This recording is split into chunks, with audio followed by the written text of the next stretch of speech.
All right. Patch notes. Patch notes. Here we go. We got patch notes like 24 hours after. All right. Present the full patch notes. Please report any bugs found in the launcher. Added. Factory expansion. New Scav boss Tagilla. Killa's brother. His chosen factory is a place of his own and actively exercises his past sports and combat experience. What was he, a hockey player? I think he's a hockey player, I guess. He may switch to his favorite weapon in close combat, which is a sledgehammer, which we saw that yesterday. When someone's get hit by it, disorientation and broken bones. I think the sledgehammer does 86 damage with the left click, and the right click is 100 and something. And it does it does contusion and broken bones with high chance. It basically one-taps you pretty much, unless you have good armor. The boss can set ambushes, open suppressive fire, and breach if needed, so he can breach. When I ran into him, he just chased me around with the hammer and tried to bash my brains in. First iteration of weapon malfunction and technical deteriorating. You can have misfires on any gun in the game. Misfire can be resolved in different ways. Shift T is the default, so I think it's the you get when your gun jams, you get a little prompt in the bottom right, and it tells you to unjam it. Rework the technical condition of guns and deterioration from fighting. So basically, certain mods and certain mods and ammos have different modifiers to how fast your gun degrades. Generally, it seems like armor-piercing ammo causes your gun to degrade much faster. I think one of the ammos I looked at yesterday, it may have been BS. It was like a plus 80% burn. They call it durability burn. It was like 80% increased durability burn or something like that. So a good ammo makes your gun break a lot faster. And I guess it'll cause more jams when you're fighting. So maybe we'll see less HK M9 M5 spamming with 60 round mags. Different ammos increased or decreased chance of misfires. So different ammos will make your gun jam more. I don't know exactly which ones. Probably AP ammo will make it jam more. Technical condition influences base accuracy, offset, center point of impact, and general misfire chance. So this was always a thing where your weapon durability affected accuracy, but I'm guessing that it's to a much greater degree now. NVIDIA Reflex. I don't know how much that helps, but I guess turn it on. It probably can't hurt. Fence now has reputation based off of Scav Karma. Players lose reputation by killing non-hostile scavs and gain it by helping scavs and scav bosses to kill the enemy. You also gain fence reputation by using a friendly scav exfil or the car exfil. Okay, so I guess fence is the dude that picks you up in the Uber. So fence reputation affects your scav cooldown, the craft time of, so I guess how fast the scav box brings back loot, how fast you can load back into your player scav. Amount of exfils for the player scav. That's interesting. I wonder if they added extracts or if some of them are just not available based on your rep, which may be the case. So maybe like all the reserve scav extracts, maybe a bunch of them are only available if you have higher rep. They're limiting it. Okay, so that seems like you need high rep to use some of the extracts for scav. Prices when selling items to fence. So maybe if you have really high fence, if you have really high rep with fence, maybe he's like a trader that you actually want to sell to. Higher rep gives you AI scavs will agree to help player scavs, so you can like voice line to them, or I guess press Y and you can get them to follow hold position. Low reputation, AI scavs will attack player scav. AI scavs will be helped by attacking player scavs. Enemies and bosses will be considered allies. So maybe you can run around with glue horror on reserve and kill everybody. Players will be able to purchase uninsured items lost by other players by reaching fence's max loyalty level. Damn, that's kind of sick. I wonder how expensive they'll be. So if I go in a raid and I bring a meta HK and I die and I don't insure my stuff, it goes to fence. I wonder how much it costs to buy it. So you guys can steal all my loot. That's interesting. Okay, so damn, max scav. I guess you want max scav level. It's probably gonna be super cheap to buy from fence. Sorting table. So this is in the in your stash. There's a new little button in the bottom, I think it is, and you click it, and it opens up like a window for you to move stuff and reorganize your stash. It's super nice. It's really, really nice. It's like a big quality of life thing for, especially You guys without EOD are going to love this. It just gives you like extra room to move stuff temporarily. So you're not like putting stuff on your character. Full rework of in-game ballistic parameters for objects on all locations. So I guess you could shoot through more stuff or less stuff. Bullet deviation and fragmentation. I haven't really noticed this too much, but it looks like you'll be able to shoot through stuff more. Maybe doors are more penetratable.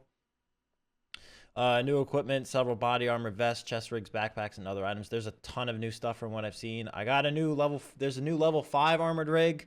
The Scav boss has a level 6 armored rig. There's a few new backpacks I've noticed. New chest rigs.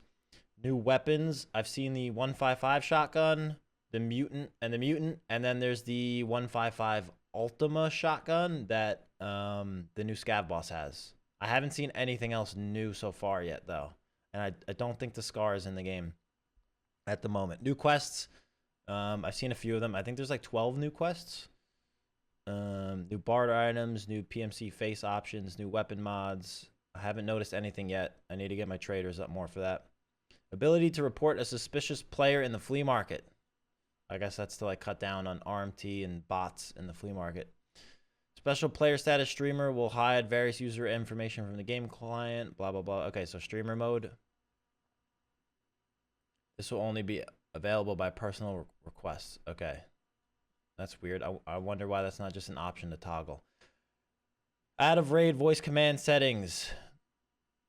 The top-up option. Stack same kind. This option will not mix items. Okay, that's awesome. So there is if you sort, it won't mix stacks of ammo that are found in raid without found in raid, because it used to be if you combined ammo that's found in raid and not found in raid, it would mark it all as not found in raid with the sorting. New skill weapon maintenance. I guess that's related to repairing. New skill troubleshooting.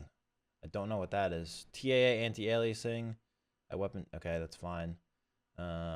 Max level changed to 79. So that's up 9 levels from last wipe. 79. That's going to take probably forever.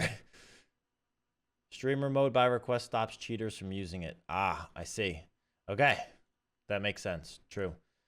All right, 79. I guess we'll have to get that this wipe. Optics rework. Lots of optics got changed. It seems generally like the optics are slightly more zoomed in. The PKO6 got nerfed heavily. Nobody's going to be using it anymore. Thing looks like crazy when you use it. It seems like a lot of the less used optics got like sharper and more precise reticles. So I need to play around with this more, but so far I've been liking the optics rework. You're going to see a lot more reticles be more useful. Aim and camera will now always be at an equal distance from the weapon. The distance does not depend on the sight installed in the way is mounted on the gun. Okay, so this is a huge change. This is why it looks different when you aim in right now. So this fixes the problem. Like when you used to put a magnified scope on a shotgun and you'd see like the little black rings around the scope. This should get rid of all of that. So that's really nice. So basically you can put any sight and any mount and whatever on any gun and it'll work. There won't be like, oh, this sight with this mount on the MDR doesn't work, but it works on the HK, but not the Saiga 12. So this will give us a lot more fun with weapon builds, for sure.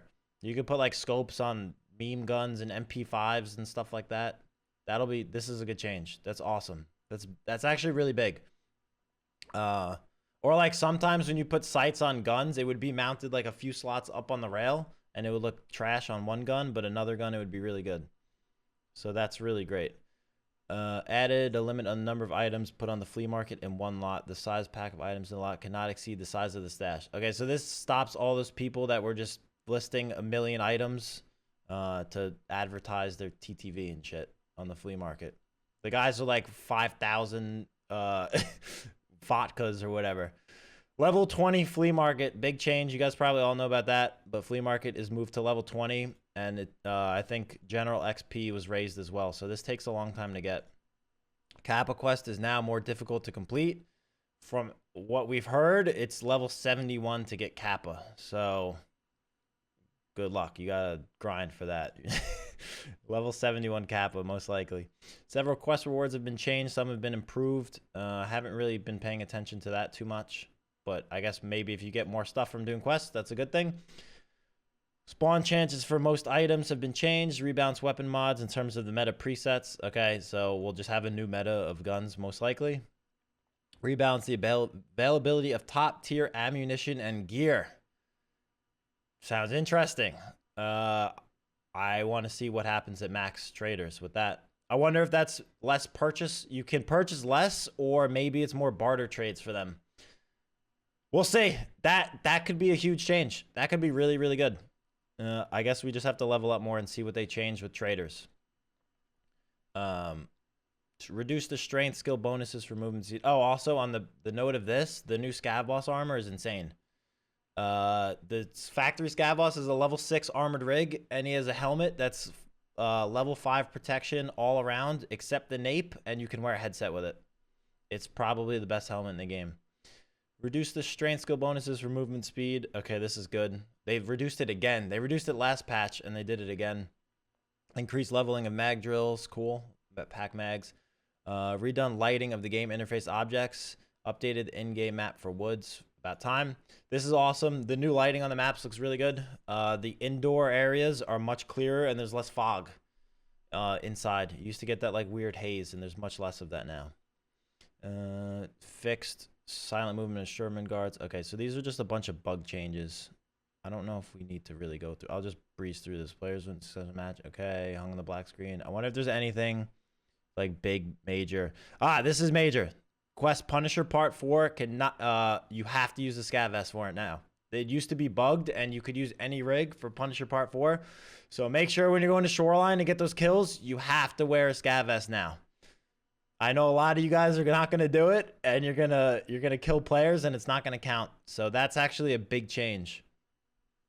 Let's see what else. Weapon preset, consumption of air filter. Okay, so the air filter is higher. That's good. Strong and weak grenade throws now work the same way. Held down by the key, thrown by releasing the key, and this does not depend on the aiming settings. Okay, so some grenade fixes. Strength, endurance, and covert movement progress was not properly counted during the raid. I wonder if that means it's gonna level up slower or faster. I don't know that. Player with empty hands, incorrect sensitivity on the ACOG. All right, ACOG might be good now. I haven't seen it yet, so that's good. Apply button at the screen, freezer. I don't know. You guys can look through all this too. The aiming magnification is not switched when reinstalling the optical sight with the additional reflex sight. I didn't even know that was a thing, but that's good. Better sensitivity changes. I don't know about anything else. Fixes for backend physics optimizations, blah, blah, blah, blah, blah. Translations. Okay, so I don't see anything too major on the bug fixes on first glance, but a lot of the other changes seem sick. There's some big changes in here. So that's cool. They seem like good patch notes. I'm not really a big fan of the weapon jamming, but I guess maybe when your skills get higher, maybe it won't be as big of a deal. But so far, it looks good. I'm pretty happy with it. Except I don't really like the Kappa change, but that's another story. All right, cool. Patch notes. There we go.